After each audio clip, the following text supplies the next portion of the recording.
Y'all, it's Friday, y'all. We going live. We going live, man. We going live, man. Welcome back to the Foul Report. I'm your guy, man, Doc.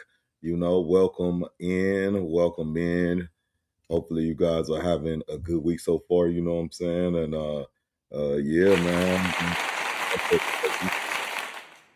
We've been a little bit been busy. It's been really extremely hot, man. Been really extremely. I'm hoping y'all been getting y'all money out there all week.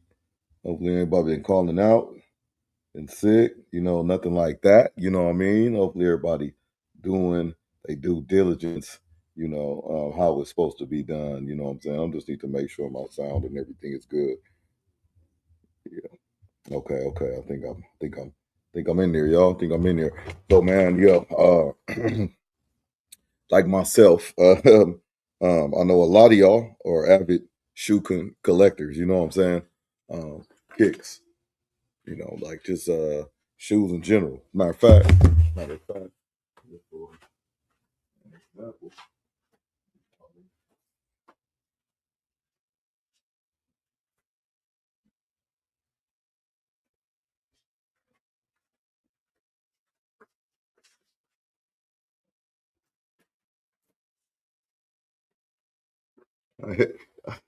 I ain't want to get the whole thing out, but it's just one that hey, go with the outfit close enough. You know what I'm saying? I got my I love my kicks, man. You know what I'm saying? And it's just it's a maybe it's a thing like hey, when you were younger, you weren't able to get everyone you wanted, or you had not for a little bit. Get older, you want to have what you didn't have, but also could look at it as a hobby. It's a kind of expensive one, but just be cool with it. You can go crazy. I know you can go crazy, getting these the drops and all that. You know what I'm saying? But with all that being said, man, it is as a avid sneaker collector, as even though I slowed down, as a person that just you know into the sneaker game in general, it does get frustrating when all of a sudden we have a new what is that called? We got the lottery and all this stuff. We used to just be able to go to the store and just grab these. You know what I'm saying? Now they got the lottery. You got to stand in line for the lottery, and then now all of a sudden you got the COVID, the pandemic. You know, just just all bad all the way around. You know what I'm saying? And it just makes you wonder, once they see an algorithm or a trend, do they just like go ahead and stick to that? You know what I'm saying? Hey, we getting look at this resale. You know what I'm saying?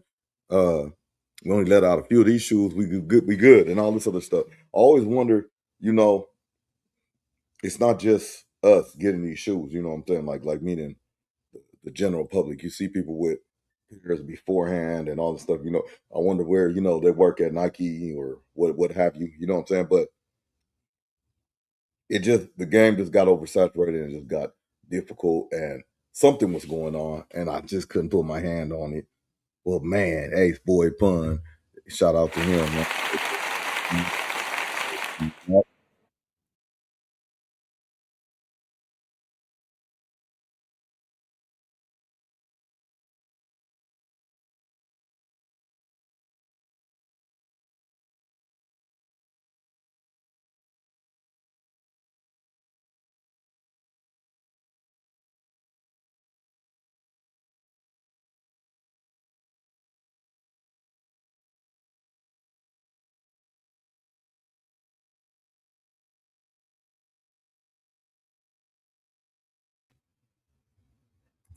Wow, that was weird. Talking about my browser can't access. Okay, well, yeah, no, yeah. Basically, I'm going. Let's go into the content, man. I've been talking a little bit too much. Being disconnected. You know what I'm saying? Let's go. Let's go into the content, man. Ace Boy Plum, man. Clap it up. Go over to his reactions. Yeah, this one is Nike spent 5 years trying to catch Cool Kid. Man, so 5 years. That sounds like Nike working fake case on their own internally, man. Let's go. Federal agents were showing up everywhere. 12 people face federal charges now, accused of stealing more than $2 million in Nike products from the company's North American Logistics Center right here in Memphis. Federal prosecutors say this went on for at least 4 years, totaling nearly $2 million. Was the other co-owner of Cool Kicks that was taken into custody by LAPD, including 40-year-old Keith Cannon, who owned Valid Kicks. Project Blitz, Cool Kicks, warehouses filled with thousands of sneakers, search warrants, evidence boxes, and phones being held outside storefronts trying to figure out what was happening. But nobody seemed to know the answer. There were plenty of rumors about counterfeit sneakers, money laundering, tax fraud, stuff like that. But law enforcement and the government stayed completely silent. No interviews, no detailed press conferences, just a series of raids that at the time seemed to be a little bit unrelated. That's how it looked from the outside looking in. While the sneaker community was trying to guess what happened, federal investigators were allegedly putting together a case that had been going for years. And according to a federal indictment that just got released this month, I think we have answers to everything we need to know. Over some fucking shoes, man. This is crazy, bro. The story didn't begin with Cool Kicks or Project Blitz or even California. But it's like I said, it's like a I don't know, like I said, a hobby, but can get too excessive, you know, can be addicting, you know, just piling up one thing after another. It all began in a warehouse that was for years. And according to a federal indictment that just got released this month, I think we have answers to everything we need to know. Over some fucking shoes, man. This is crazy, bro. The story didn't begin with Cool Kicks or Project Blitz or even California. It all began in a warehouse that was nearly 2,000 miles away. Nike's North American Logistics Center that was located in Memphis, Tennessee. Every single day, this building moves thousands of Nike products across the United States. I didn't know they had the main warehouse in Tennessee. I did know Nike would have some kind of out in Washington. They had their kind of station out of Washington, Seattle, that area. So Pacific Northwest, that's where Phil Knight, you know, he went to college. I don't know if he's primarily from there, but CEO of Nike, that's where president, whichever one you want to call him, that's where Phil Knight is from, around that area where he's, you know, based out of. So Memphis, Tennessee, I don't know if it's just a cheap place to have a warehouse. What's the deal with that? You know what I'm saying? Anybody know the significance behind Memphis, Tennessee? 2,000 miles away. Nike's North American Logistics Center that was located in Memphis. Man, this is crazy, bro. The story didn't begin with Cool Kicks or Project Blitz or even California. It all began in a warehouse that was nearly 2,000 miles away. Nike's North American Logistics Center that was located in Memphis, Tennessee. Every single day, this building moves thousands of Nike products across the United States. If you've ever bought a pair of Jordans or Nike Dunks or anything of that nature, there's a good chance that it goes through this warehouse first. This is essentially the beating heart of Nike's entire supply chain. Products arrive in this warehouse from around the world. They get sorted, packed, labeled, loaded into trucks, and then shipped to retailers across the country, like Foot Locker or Champs or wherever you buy your shoes from. And on paper, it's one of the most efficient logistics systems in the entire world. Every package has a barcode, every carton has a destination, and every movement is seemingly tracked. And every shipment has one small detail that tells the entire system where to go, and that's a shipping label. And according to federal prosecutors, that tiny piece of paper would allegedly be... So I was slowly just trying to work my way into it, man. Well, but yeah, it's this is what we're getting at. We're looking at, you know, how did Nike get infiltrated from the inside? And then so far, it looks like it's the main source is the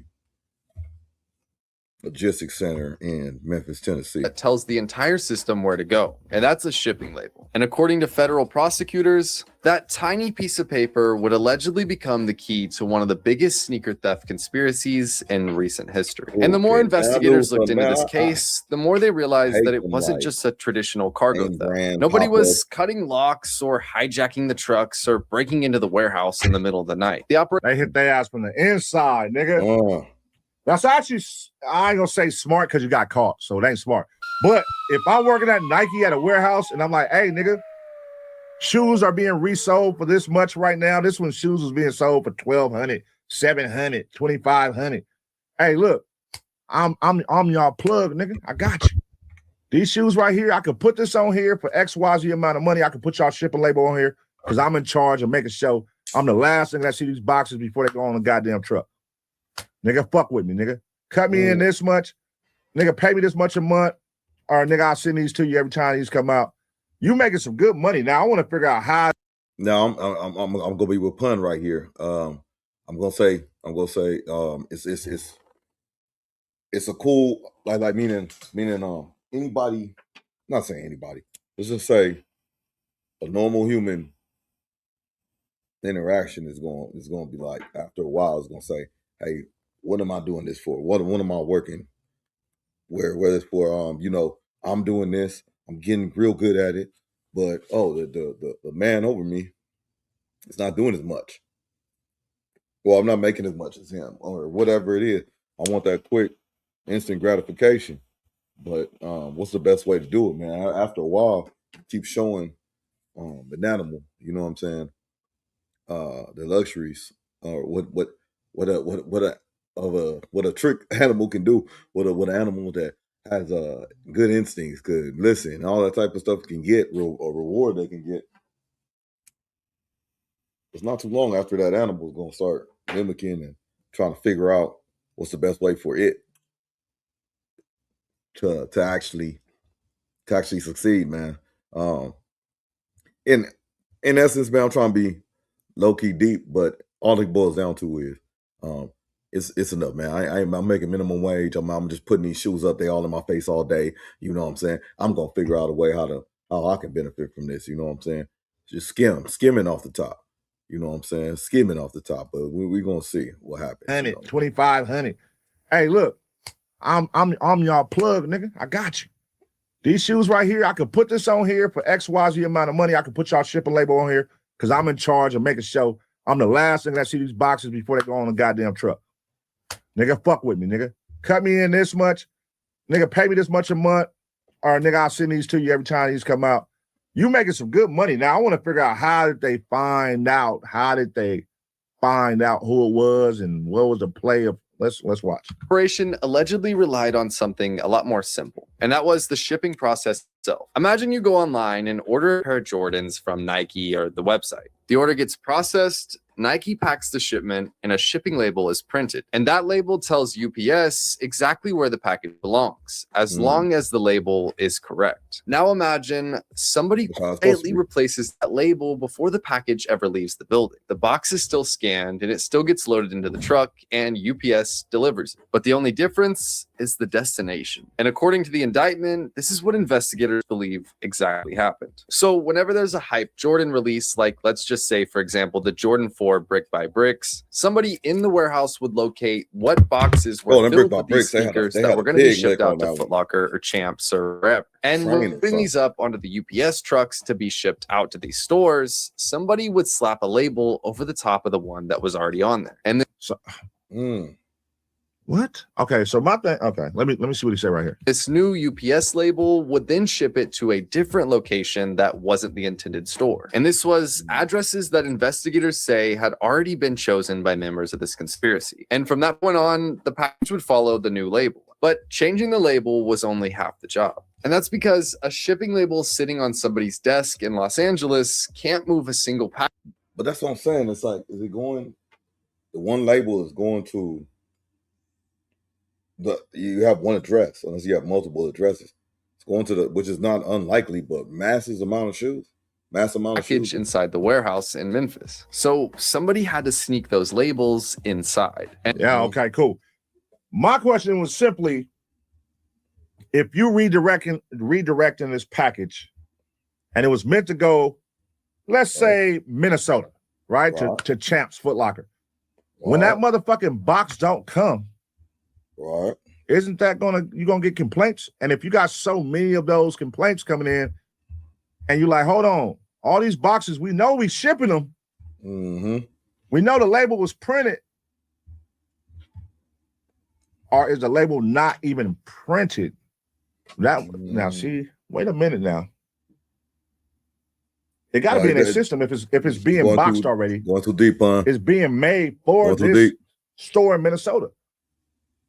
Nigga, we sending 12 pairs over there. Boom, boom, boom. 20 pairs, 100 pairs. And then right before it goes out with a shipping label supposed to go on, I slap on LA. Boom. And now I'm in Minnesota and I'm like, hey, nigga, the drop is this Saturday. I still ain't got my shoes. Where they at? Where my kicks at? And if this is a consistent thing you're doing, that means it's a lot of different shoe stores complaining. And that's going to raise some red flags, and that's going to make shit hot. So it sounds like whoever was doing this shit got fucking greedy. And you made this shit hot, nigga. And that's what put the feds on the radar. You made it. I'm going to complain, bitch, if I don't get my shoes, nigga. Yeah, the new nigga got it. The nigga that you doing the play for, he got the boxes. But, bitch, where my shoes at? You niggas is crazy. This is kind of stupid when you think about it. I said it was smart. It's stupid. And according to federal prosecutors, this is where it became an inside job at the Nike warehouse. And court documents allege that one of these organizers was Roy Harvey Jr. And he is seen to be one of the masterminds behind this whole operation. And like a year ago when Project Blitz got raided, it was because of Roy Harvey Jr. He had been seen delivering or using some of these packages around the Project Blitz warehouse, and that's what got him raided. But according to this indictment, investigators allege that he created... Now, as much as a shoehead I haven't heard of Project Blitz. I just don't like these name brandy pop-up shop. You just go in there to shop and look cool. Man, I'm a complex. Man, we could make a deal for some shoes, in the back alley, pause. I don't need to go in there and buy it. I just need the deal. And like a year ago when Project Blitz got raided, it was because of Roy Harvey Jr. He had been seen delivering or using some of these packages around the Project Blitz warehouse, and that's what got him raided. But according to this indictment, investigators allege that he created these shipping labels and arranged the delivery locations and coordinated where those redirected shipments would ultimately end up. Because this is AD Boy right here. That's the one he said was his boy. AD, your boy, he's a con artist. He's a scammer. He's a snitch. AD say they so. He's setting up these labels for people to get arrested, man. God damn it. Harvey wasn't a Nike employee, and he couldn't just walk into the warehouse. According to the prosecutors, somebody else on the inside was handling how the labels got on the packages. And the indictment identifies a man named Michael Perkins. He was a floor manager inside Nike's Memphis logistics center. And Perkins allegedly would smuggle these shipping labels inside of the Nike warehouse, where he would give them to other Nike employees. And prosecutors allege that these employees would place the label. Follow along. They got one man from the outside drop off them labels to somebody else to put them on the box, right? If I'm tracking right.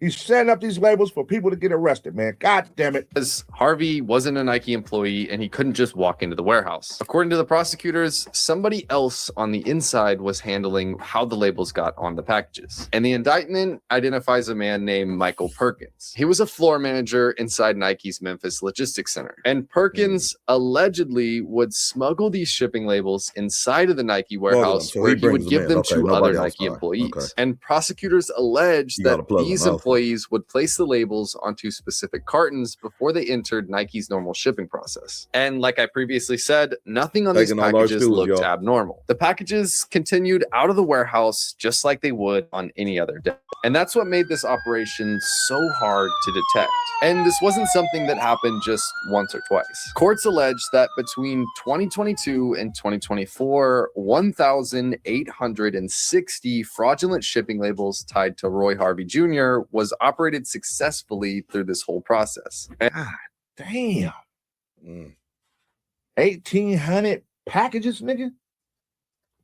Y'all making the spot hot than a bitch. Y'all didn't think the spot was gonna get hot running this play? You don't think that motherfuckers is finna start calling in, bitch, I didn't get these drops? I'm about to have this line at my store, and I gotta tell these people, nigga, hey, we ain't got the shoes. See, y'all didn't think it through all the way. You got to dibble and dabble. See, they got too comfortable, y'all. They got too comfortable, and they felt like, fuck it, we can run this play every week. You got too comfortable, man. That's one of them plays where we just got to hit like every blue moon, nigga. I can't do this shit consistent. Every blue moon we hit, because that's normal, right? Bro, I'm saying just hit a couple of bricks, Nike bricks, a couple of them big drops. Just skim off the top. You know, allegedly. I'm not telling you how and what to do, you know, crime and all that, you know what I'm saying? Stay in school and all that. But don't get greedy. Right, that a package get lost, you know, every blue moon. But when your package is getting lost every week, every day, like, hold on, something ain't, the math ain't mapping, man. We losing too many boxes too. And I know for sure they're being made and produced in our warehouse. We know for sure. So how the fuck are we consistently getting hit for these motherfuckers? Sure. And that's what happened. 4 years, y'all went too hard. Karma came back and got all y'all niggas. And just to mention, this isn't 1,800 pairs. This is 1,860 boxes that are filled with multiple pairs. Whenever a shoe comes out, sometimes a sneaker reseller will have an entire full-size run. They'll have hundreds or 200, 300 pairs of a shoe that's like just came out. Or also in the sneaker world, there's like early pairs. You'll see people have multiple pairs of shoes before they come out, like months before they come out. But what happened after the shoes left Memphis was almost a little more surprising. And investigators didn't follow the shipping labels, they followed the shoes. And that's where this story takes kind of an unexpected turn. And you have to remember, all of this is happening in private. This was before they decided to raid anybody or make any sort of like public thing about this. So by this point, investigators believed that they understood how the shoes were leaving the warehouse. But that only answered half of the mystery, because stolen inventory doesn't just disappear. Somebody has to receive it, somebody has to pay for it, and eventually somebody has to sell it. So investigators started following these sneakers and shipments. Now, according to these court documents and stuff, it doesn't really say how they were able to identify this. Some people say that they put trackers like inside the shoes or inside the boxes. Some people said that they like went over their inventory lists, or I don't know how they did it. I wish I had this answer, because that'd probably make this video a little bit more interesting, but I don't know how they tracked down these shoes from the Memphis warehouse to what I'm about to say. So instead of these boxes of sneakers showing up at retailers like Champs, Foot Locker, maybe a Nike store, these boxes of hundreds of pairs of Jordans would go into an undisclosed location, and they would essentially just be dropped off by UPS. Like where? Like a vacant house? Where? Like where, nigga? Where would they drop them off? Because if it's coming to California, where are y'all sending to in LA? And then they like, all right, we know it's going out here. Boom. Now who getting these motherfuckers?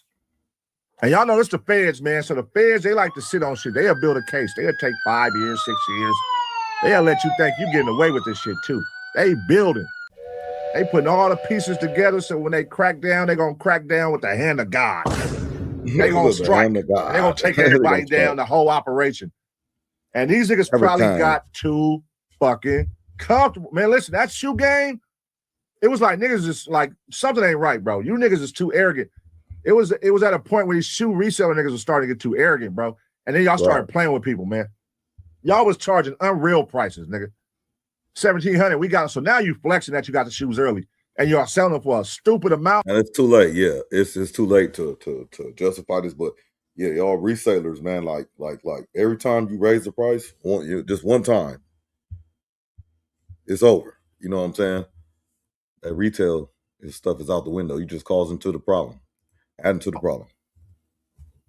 And then y'all even making, y'all know Cool Kicks, they went to make a YouTube channel, and that's where they fucked up. Y'all made a YouTube channel, y'all started booming. Whole time y'all selling fucking stolen shoes. And they just building this motherfucker. They probably send y'all niggas up. Hey, we only send these to them niggas. Let's see if they sell these on their YouTube. Send these specific shoes. We gonna act like it's supposed to go here. Let's see if they sell them on YouTube. Now they got them on YouTube. Hey, we the first ones that had these. Hey, you can get these right now, man. 1,700. Boom, boom, boom. Like, y'all literally displaying that y'all got the stolen shoes. That's crazy.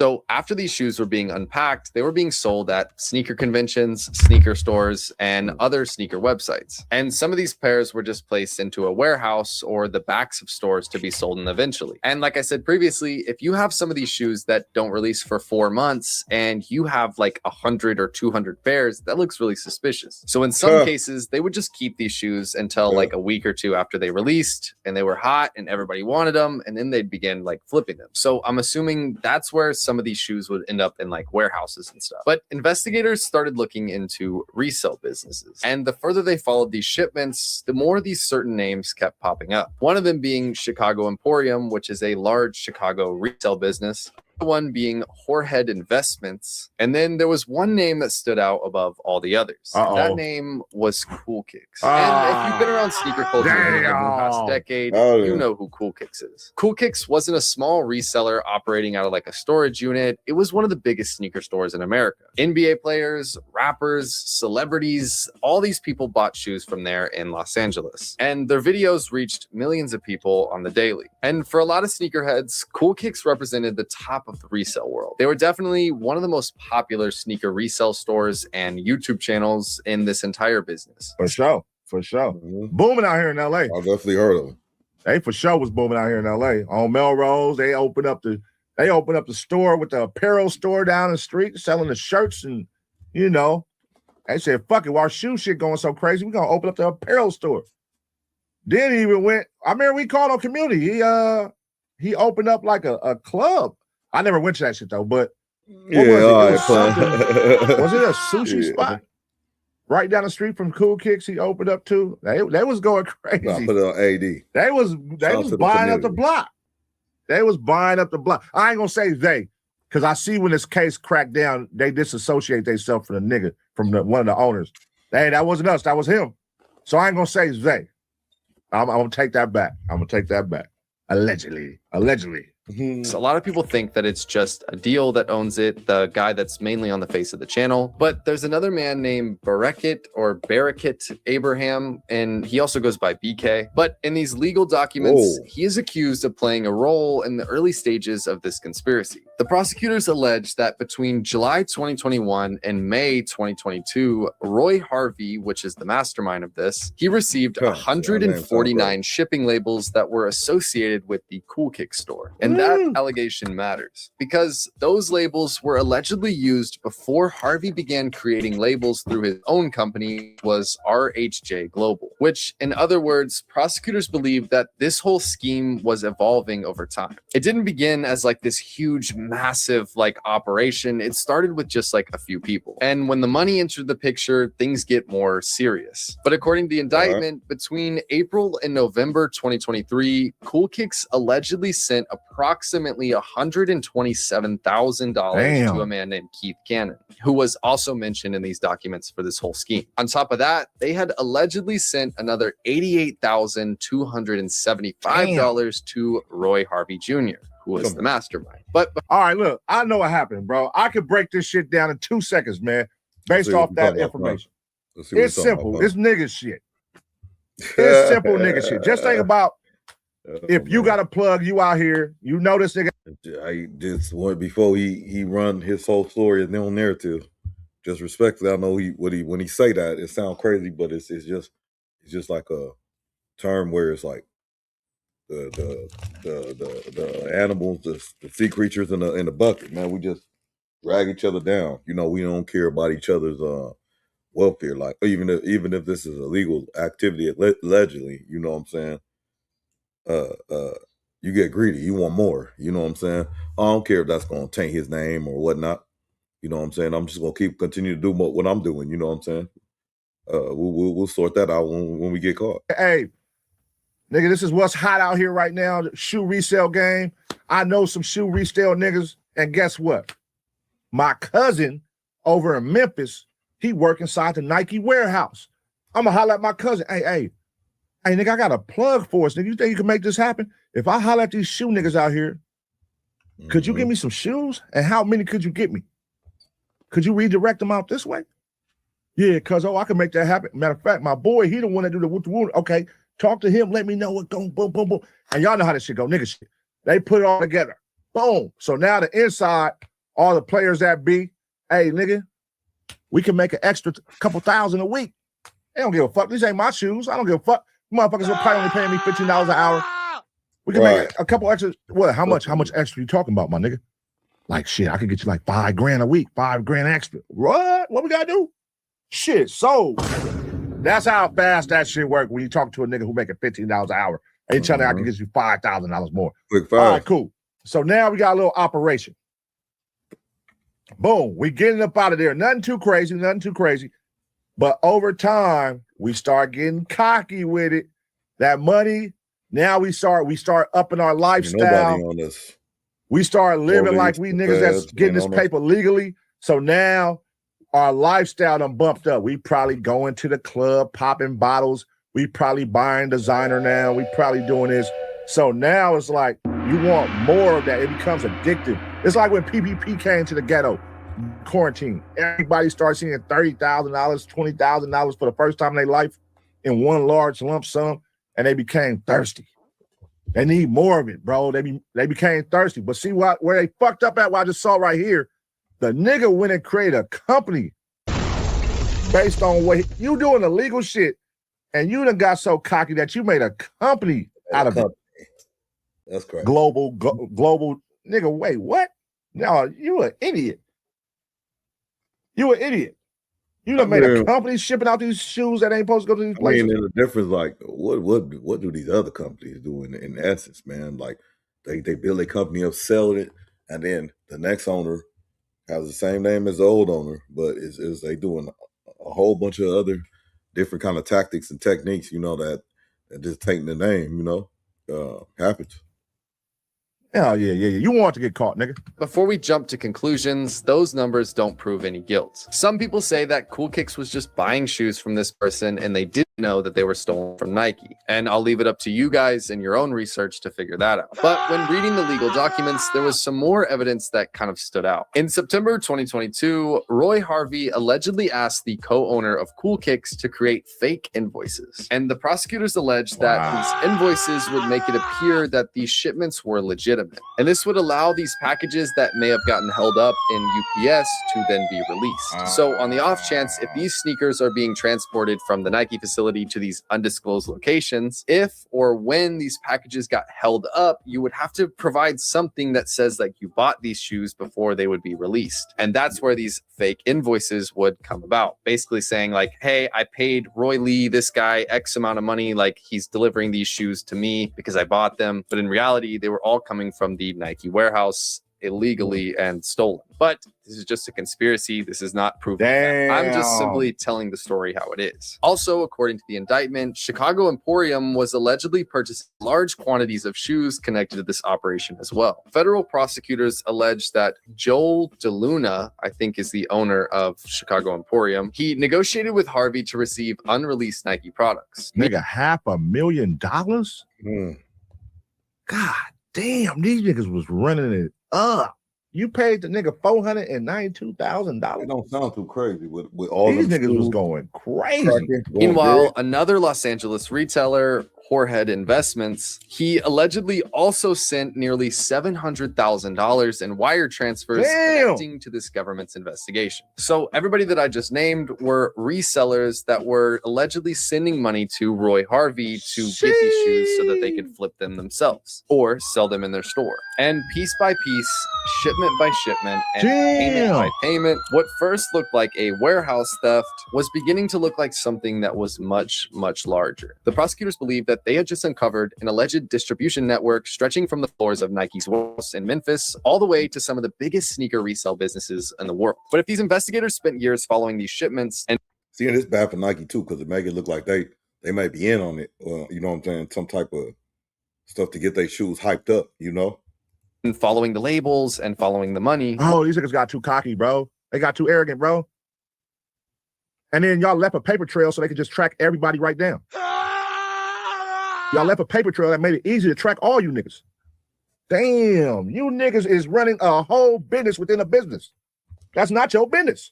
How the fuck you run a whole business within Nike's compound? And you done create an LLC for this business where we stealing shoes from Nike within while being on Nike's payroll. We're on Nike's payroll, but we done started a whole business stealing from Nike. Oh, man. And y'all done made the spot hot. Y'all doing too many people. Y'all doing it too fast. Y'all doing too many large amounts. And now everybody finna come down. Everybody all finna crumble, nigga, because y'all being too cocky, man.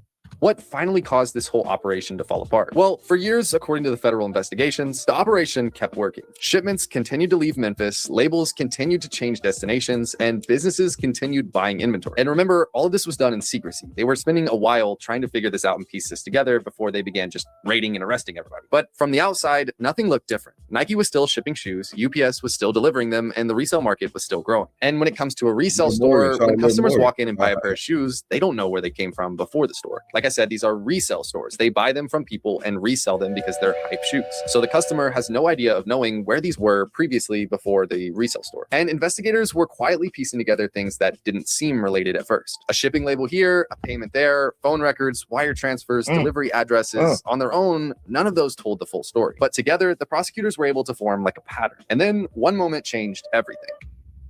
In January of 2024, Roy Harvey was arrested in Los Angeles. And this was when the popular sneaker resale warehouse and platform Project Blitz got raided. And for those who don't know, Project Blitz, they're huge. They have a YouTube channel and they've even been on like Pawn Stars. They make videos pretty much showing off some of the rarest sneakers that you can possibly buy in the world. But supposedly, after they gathered this evidence, they arrested him with 28 cartons of stolen Nike products that were connected to this whole conspiracy. And that is why Project Blitz got raided, because somehow, some way, he was delivering shoes to Project Blitz. But the Project Blitz story is an entire video on its own, and all the controversy that comes with that. But hey, this is a cold one. This is where it's finna become Snitch Palooza. I guarantee this case has been Snitch Palooza. Just really think about that. If I'm a shoe seller, I got a multi-million-dollar company and I'm buying them from this black nigga, I may know or may not know that these shoes are stolen. Because how the fuck do this one nigga get all the shoes early, all the time, large amounts? I may or may not know, but I'm not trying to tell I know. But if the police come, I got a fucking show. That's the one thing I realized about them shoe niggas. They was getting so cocky and big-headed. They had a show on going crazy. They had streams on going crazy. All the rappers pulling up, going crazy. But y'all got stolen shoes inside your warehouse. Y'all buying stolen shoes. Nigga, you want to get the crown for being the #1 shoe sale place in LA, the reseller. Now, all these shoes are missing from the Nike warehouse. Who got the money to buy all these shoes? We're going to look at the top resellers. Because only you niggas would have this type of money to give up $726,000, $497,000. You got to be moving some units to give up that type of money. Now, let's make this all make sense. Now we done cracked the nigga. The head of the snake, we done cracked him. And he finna start singing. He probably looked at this shit like, damn, it was just me and my cousin moving some shoes for these resale niggas. Now, when the feds come down, they start talking them numbers. Now you're like, look, what can I do to reduce my time, man? Who do you need? I got you. What do you need? I got you. That's how this shit always go. It always go like that. A dope game and any game where there's this much money being moved around, everybody start turning rats. So what do you think? It's a domino effect. When he snitch and on one of the resellers, the reseller gonna snitch on somebody else, and he gonna snitch on somebody else. And to move an operation like this, we won't get the better deal. Nigga, this ain't just Nike that's in on it. You gotta have the drivers in on it too, nigga. Y'all moving units, nigga. So we gotta have a plug at UPS. We gotta have a plug at FedEx. I guess when I said they're making it look like it's Nike involved in it, I guess in a way it is, because it's your employee involved in smuggling the labels and all that type of stuff. It's a full-blown operation. So that's what I want to see, if they got somebody from like the deliveries places too. Because that's important. I can't have my shipments get lost in transition. So I got to make sure UPS, all them motherfuckers is in on it with us too. Somebody. I don't know. Let's see. But this was one of the first moments that investigators could say that they could physically connect redirected shipments to somebody in this operation, and that was Roy Harvey. But this arrest didn't stop the investigation. They went through Harvey's phone, his financial records, and they found connections that led to new leads. Investigators weren't just looking backwards anymore. They were starting to connect the pieces on this whole map. After the mastermind of this whole thing got put away in jail, now the business is still going. That means somebody's still doing this, and people are still buying this from Nike. And that's when they realized this whole operation wasn't just centered around one person. It was an entire team, and it was 12 people to be exact. And so the investigators, they kept going. They kept reviewing financial records. They kept interviewing witnesses, and the case kept expanding. And this was when everybody started to get raided. Like I said before, the Project Blitz store got raided, and then the Cool Kick store also got raided on live stream. This became like a huge viral moment. Like they were selling shoes on a live, the police busted in, and there's all these clips of them getting arrested. Everybody thought this was because they were selling counterfeit shoes. That's when they got arrested. I think it was on a Whatnot app, and they got arrested. Damn. Yeah, that was a story. They selling fake shoes. So come to find out, it was a way bigger operation going on. Nigga, way bigger operation. And got snitched on.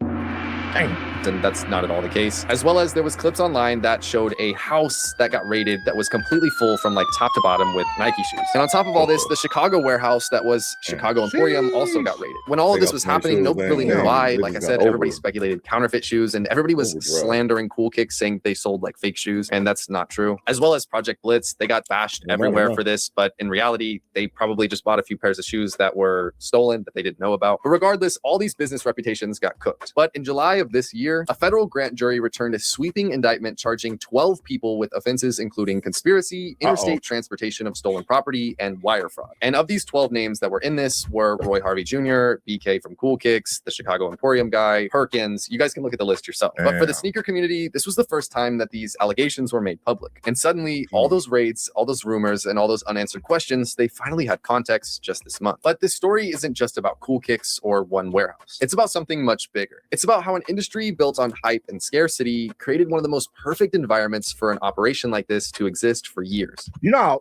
this gonna fuck up the resale game. Hey, this gonna fuck them over. Real. This is a blow. This is a blow. Hey, man. Come on, man. Shoes at regular price again, y'all. Retail prices, baby. Make retail prices great again, man. All them fucking hyped up, overcharged ass prices for shoes. Y'all want me to go pay a goddamn deposit to a house, a deposit to a car for a pair of shoes? Y'all want me to go put $4,000 down for a pair of shoes that only costed 20 cents to make in China? You know what I'm saying? That's like the goddamn club with them bottles, man. Y'all taking these $35 bottles from Costco and selling them for $1,500 inside the club. Y'all, man, what? They need to do that next. Do that club. Do them clubs next, nigga. Get them motherfuckers out the paint. I see they already started in Houston. They getting them clubs out the paint in Houston, man. Camp is gone, Academy. They getting them clubs out the paint. But like I said, everything in this video is just alleged, and everybody in this case is innocent until proven guilty. I'm simply just stating what was in these documents. I'll pop it up on the screen right here. Cool Kicks actually made a statement about this and their co-owner and what's going on with them. I'll let you guys read that on your own. But in my opinion, the most surprising part about all this isn't the whole like illegal scheme. It's about what happens to the sneakers. You see, these $2 million worth of shoes, thousands of pairs that were stolen, where did they go? Well, the answer is they went into the resale market. These are authentic Nike shoes, and they were sold to customers that had no idea where they came from. You see, like a stolen car, for example, a car has like a VIN number on it. And so if you get caught with the car, you get arrested, it's whatever. With sneakers, there is almost no way to identify the history or where the shoes came from, other than just like a receipt or a word of mouth type of thing. But platforms like StockX, Go, eBay, and certain resale stores were all selling shoes that were stolen from Nike, and they didn't know it, as well as all the stores that were not involved in this scheme that bought the shoes just because they wanted to flip it. Like, they made the spot hot. This shit made the spot hot to the motherfucker. For example, if I had 30 pairs of these shoes that were stolen from Nike and I sold them to somebody else and they sold them to somebody else, and like, you get what I'm saying? It's hard to track all these down. So there was plenty of people in this whole scheme that were selling shoes that were stolen that they didn't even know it. And that's what makes this case so much different. It wasn't counterfeit fake shoes. It was real authentic Nike products that were just being circulated everywhere in the United States. And the sneaker community spent months trying to figure out why all these people got raided. And it seems like now we finally have some answers. And that's for you to decide. Once again, I'm just telling a story. I'm not taking sides with anybody. But the answer to this. Yeah, so what y'all think, man? Shout out to AVP Reactions, man. Go over there. Look them up, hit us up. Shout out AceBoyPun. I just think, y'all making, like he said, making the spot hot and making it harder for people that's just trying to work hard, just to have a pair of shoes. You got to pay all these taxes and fees and tariffs that you're just making up. You know what I'm saying? Yeah, let me know if this affected y'all shoe game. This new to y'all, man. Y'all heard about Cool Kicks, all that, man. Just comment in the comment section, man. Until next time, man. I'll take care of each other, man. Doc TV, gone.